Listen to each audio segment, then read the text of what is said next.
flawless experts who have all the answers. That's not this podcast. Instead, we chat with professionals who love what they do, have wisdom to share, and can laugh at their own mistakes. I'm Mark, and I'm the host of the WorkPlay Solutions podcast. So let's laugh, learn, and discover the joy of work. Boo, boo, boo. All right, Katie, how you doing today? Hey, Mark, I'm doing good. How are you? Good. I am so excited. I have one of my favorite people on the planet on the podcast today. This is Katie Malcom Carter, Katie Moose Malcom Carter, sometimes referred to as Catherine Carter.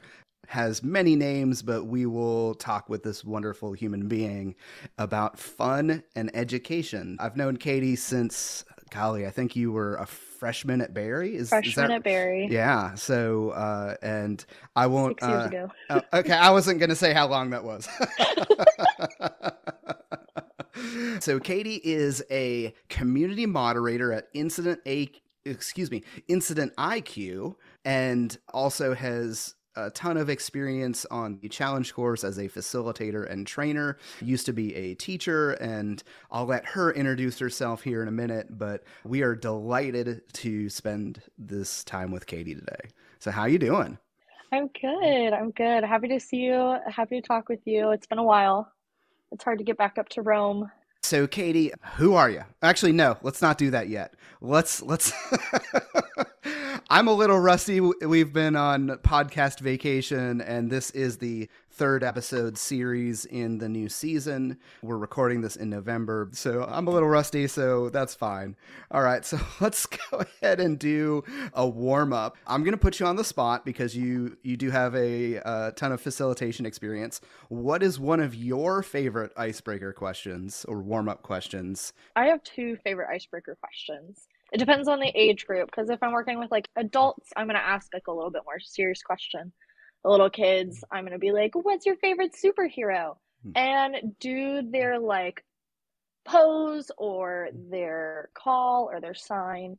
If I'm talking about little kids, favorite superhero. Let's pretend I'm an adult, and we'll go with that one. Okay, well, if you were an adult, you're big if. Ask my wife about that. Ask my wife about that. What is your favorite toe and why? My favorite toe? Your favorite toe. Oh man. I can honestly say no one has ever asked me that. And I feel like there are very few questions that I've never asked someone or they've never asked me. So what is my favorite toe? I'm going to go with my big toe. And why is I've got a friend from when I was in grad school named Burress McCombe. He was the college minister at the church I attended while I was in grad school.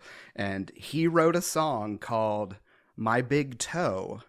And the chorus was, "It's my big toe, it's more important than you know." It was I love Burress. It's not a great song, but so that was just the first thing I thought of was my good friend Burress. So shout out to Burress. So thankful for, the impact that you and Kristen had in my life. But what about you? What is your favorite toe? My favorite toe is my right pinky toe. Okay. And the reason it's my favorite is because I can pop it out of place. Yeah, so like, what does that mean? Like your toe is like here, right, in its socket, and then it like I can like pull it out of socket and like move it on the outside of like the joint that it sits in.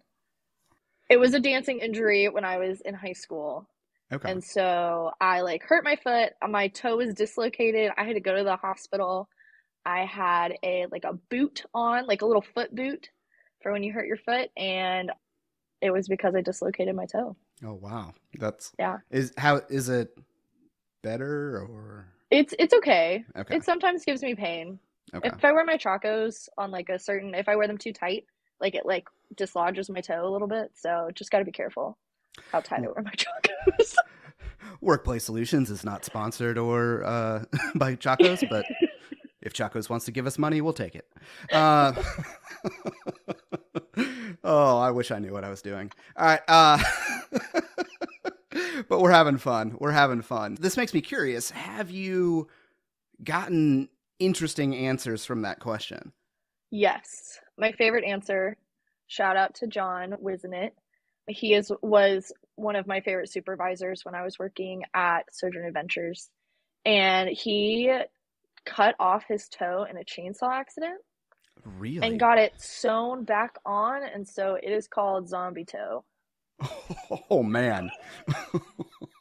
He's okay with me sharing the story. Okay, good. But yeah, it's always a thing that when he takes off his shoes, like everybody runs away because it's zombie toe. On a side note, Zombie Toe would be a great name for like a grunge or punk band. Absolutely. So John, go trademark that name. Oh, we're being ridiculous. My hope today, as I thought about what to talk about with Katie has gone through several career transitions in the last few years, has done a few things, and she's just a fun and interesting person who is worth chatting with. So we've titled this episode Fun with Education, but it's going to be one of those episodes where we kind of bounce around all over the place. So if that's not your thing, please listen anyway and tell other people. So, or if you really don't like that, send this podcast to your enemies. We're going to be asking questions like, how do you bring fun and play into the classroom? How has experiential learning made you a better teacher? What were some of your favorite activities? And so on. Thank you, everyone who has graciously waited for us to be back from our podcast vacation. And let's jump right in. Katie, tell us about yourself. Who are you and what do you do and how'd you get there? That's not way too many questions. So I'll start with, I met Mark my freshman year at Berry College. My declared major was elementary education, and I really loved the ropes course. I've always been terrified of heights, and I was like, I'm going to go try this new thing. Sounds fun, looks fun. Graduated with my degree in elementary education from Berry College, and I immediately headed into teaching during the global pandemic. Ooh, that was fun. Yes, very fun. I was teaching concurrently, so I was teaching students online and in the classroom at the same time. I was teaching digitally for just a while, and then I was just back into regular classroom teaching. I taught in Georgia public schools for 2 years, and I now work for a software company for education. They're a help desk, and I run their online community. So I kind of answer questions and guide people to like the answers that they need. So very customer service heavy. I work from home. My lifestyle change has been incredible. Part-time and like my fun job is what I like to say. I am a facilitator for Sojourn Adventures, and I'm a site director there. I have been for the last 2 years. I also train for signature research during the busy season. So like May and June, I'm traveling around and training people on ropes course, facilitation, and hard skills. Yeah, so if you're not familiar with any of those companies or organizations, Sojourn is a challenge course and experiential ed facility based out of Perimeter Church in the perimeter of Atlanta, and Signature is one of the oldest and well-known challenge course vendors. Both great organizations with a bunch of wonderful people. So I love working for them. They'll be happy to give you a shout out there. All right, so we already did our icebreaker. So let's jump right in. Let's talk about your experience as an educator, as a classroom teacher. What were some of the ways that you brought fun and play? Because we're work play, and we're going to focus a lot about the play today. What are some of the ways that you brought fun and play into the classroom? Yeah, I will give you the very typical answer: review games. So Jeopardy, Four Corners with directions. We did a lot of games in my classroom. Kids learn better when they're having fun. And if you can trick them into learning something while they're having fun, then they're learning that specific item even better. I'm going to back you up there because not everyone may be familiar with some of the terms you're using. So what is Four Corners with directions? Oh, it's like the game Four Corners. Okay. So you like label each corner 1, 2, 3, 4. And then someone is it, and they like count to 10, and then they call out a corner. And if you're in that corner, you're out. Okay. But I played it with directions. So it was like north, south, east, and west. So they would we're learning their geography terms while playing Four Corners. Okay. Did you mention what audience or what age group you were teaching? Oh, I taught third grade. Okay. Third grade, and specifically ESOL students. Okay, so English as a English second language. Language. Okay. Okay, now we have that context. So third graders learning the cardinal directions by using this activity where they get up out of their seats and move. And Yes. Love it. Love it. So what are some other fun things you like to do? We have a unit on earth systems and rocks. And so we would go out into the environment, which was basically the playground, and we would go try to identify different rocks and what minerals they were made out of from the playground, which a lot of them were granite from the gravel. But sometimes we'd find a really cool sedimentary rock that was just kind of underneath some dirt or something. So I would get out there with kids and we'd start digging, looking for rocks. I loved that because they were outside and they were given a task to do, but still learning about the different things that make up the Georgia soil, like red clay. They'd be like, why is this so hard? And I'm like, because that's Georgia red clay. So literally they would be out digging and they'd find an interesting rock and hold up yeah, Miss Carter, what is this? And you'd be like, we'd all sit around. I don't know. Let's talk about it. What do you think it is? I don't know. Someone does. I'm going to be reminiscing a bit in this episode. That reminds me, when I was in 8th grade, our 8th grade science class was probably one of the hardest classes I've ever had, in my entire career, 8th grade science. We had a rock and mineral exam, and literally the teacher, I'm blanking on his name at the moment. He had a box with 50 different rocks and mineral samples in it. And he would just walk around the room holding up 2 at a time. And he'd say, number 1, number 2, and walk around the room and you'd look at them. He'd put them back in the box. Gosh. Number 3 and number 4. And you had to identify all 50 of these. And I'm just it was because you could only ever see 2 of them at a time. So yeah. I did terrible. Note to self, Mark is bad with rocks and minerals. Yeah. I'm that one's pointy. I know what sand rock is because that's or sandstone. I guess it's sandstone. Yeah, from my climbing days, I know exactly what sandstone feels like. Other than that, not much. And I know you don't grab onto shale as a good climbing hold. Or limestone. Yeah. Oh man, that's fun. How has experiential learning influenced the way that you organized your classroom or anything else? So how's that affected you as in that teacher role? So those who don't know what the experiential cycle is, basically you're given an action or an activity, or you're forced to do something. Then you reflect on it and you go, okay, well, what did I learn from this? How can I apply this? And then you apply it to your life. That's the short story of the experiential learning cycle. So what I like to do with a lot of my students is give them some sort of prompt or question that would get them up and moving out of their seat. They would be up and walking around the room looking at something, or we would listen to a song, or there would be something that would prompt whatever we were going to be talking about. Or it would be some sort of activity that would get them thinking about, okay, if we're talking about rocks, well, let's think about all these different things.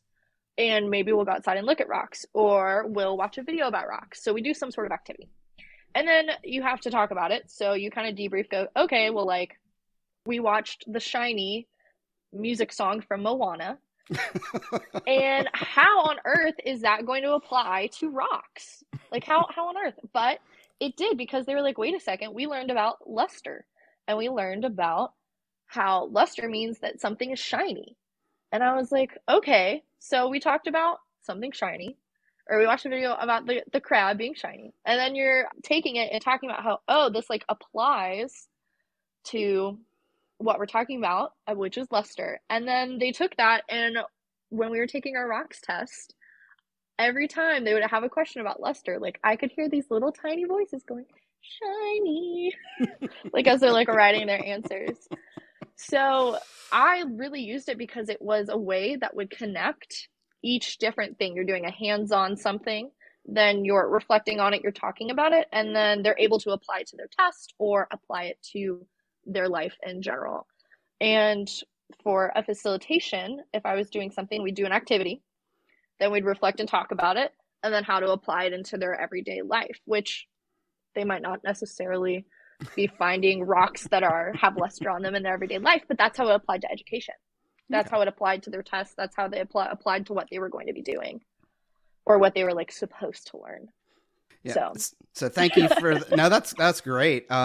If you saw me looking distracted, I was looking up what episode we did about experiential learning. So that was episode 12. So if you want to hear more in depth about what is experiential learning and why should I care, Rhonda and I went deep into that in episode 12 of the podcast. All right, fun stuff. I have to admit, I can't stand that song. That is my least favorite Moana song. What? Being a dad of 2 daughters, one of them being almost 4, I've heard Moana more times. A lot. We'll just say a lot. And that just, I don't like that song. My wife loves it. My daughters love it. No. Wonderful musical. Honestly, you're welcome. Not my favorite. I can't stand that one. So we can agree to disagree. We're talking about rocks and you're insulting Dwayne "The Rock" Johnson. Mr. Johnson, if you are listening to the podcast, Katie is deeply sorry. And if you are listening, how'd that happen? It's because you knew we were talking about Moana. Yeah. Love it. I want to leave a good amount of time to talk about some fun activities and some of the fun things some of the favorite things you like to do.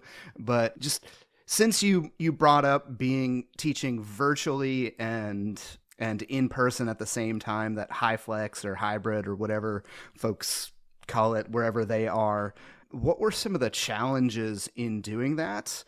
Knowing that we don't want to, it was hard. It was a hard time for all, so we're not going to throw anyone under the bus. So what were some of the challenges you experienced in teaching in that environment? So we called it teaching concurrently. Okay. And when we were doing that, we had to follow like a very strict schedule. Mm. So I had 12 students in the classroom that were all very socially distanced. Everybody had their own everything. Like no one could touch anything. No one could share anything. And then I had about 15 students online. So depending on whether or not they logged on at the correct time, I had to make sure that I started reading my reading lesson every single day at 10:04, regardless if we had run late doing a test, regardless if something else had happened in the classroom, regardless if anything else had been going on. I had to start reading at 10:04 because that's what time my students were on. That was a really big thing, was just keeping on time and keeping on schedule. I couldn't make any adjustments as I saw fit. Which was really frustrating. But another thing is, it's really hard to play games with kids in the classroom and kids online. Yep. We can do online games, which cool. We relied on a lot of Kahoot, which if you don't know what Kahoot is, it is like a quiz game basically. And I would plug in the questions about the topics we were learning. So there was a lot of Kahoot happening. But when you have kids in the classroom who want to get up and move or do things, cutting crafts, or our geometry unit, I had everybody cut shapes, and we made little shapes that would help us when we were learning our song about the different things, the different shapes that we were doing. But my online kids had to find a piece of paper at home and scissors. But because of where I was teaching, that was not always a guarantee that they would have those necessary items at home. Mm-hmm. And so when my students were in the classroom, obviously I could provide what they needed. And I could give them those fun things, or I could do candy on Fridays if everybody got enough points to beat Miss Carter on our chart. But when you're online, I can't provide that kind of feedback. I can't provide that kind of environment. And holding up a Tootsie Roll on the camera is just mean. Hey, yeah, I've got candy. You can't have any of it. Exactly. Yeah, I had not thought much about the fact that folks might not have the resources that they need in their home to do some of this stuff would be a real challenge. Like, oh, we don't have scissors. Oh, okay.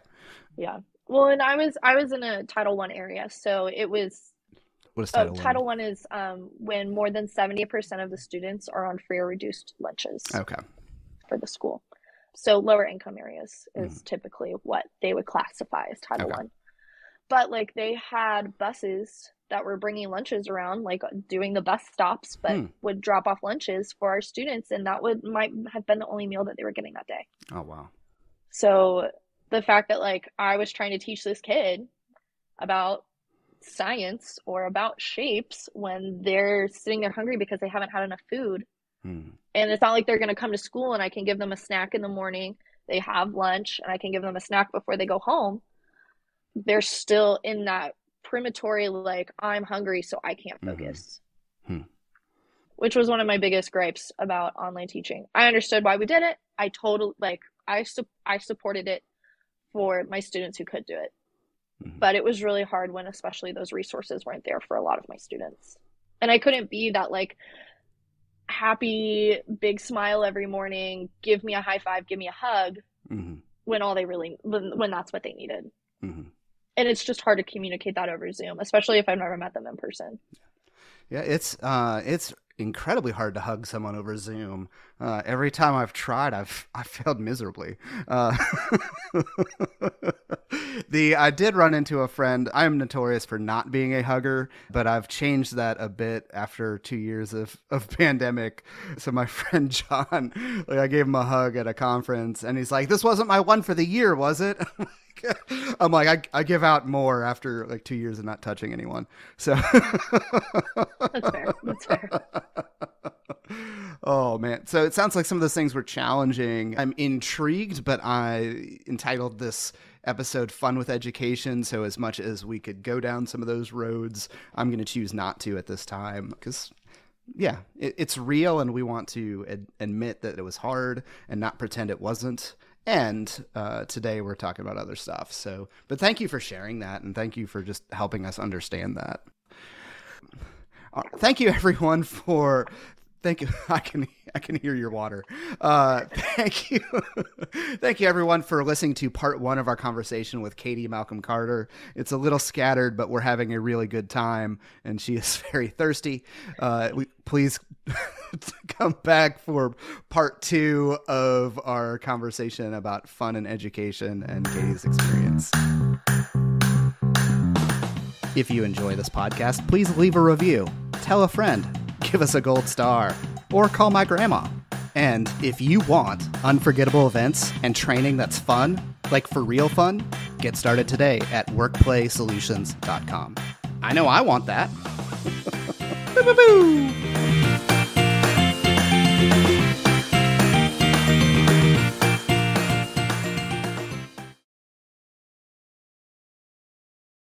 So I'm farting out my mouth.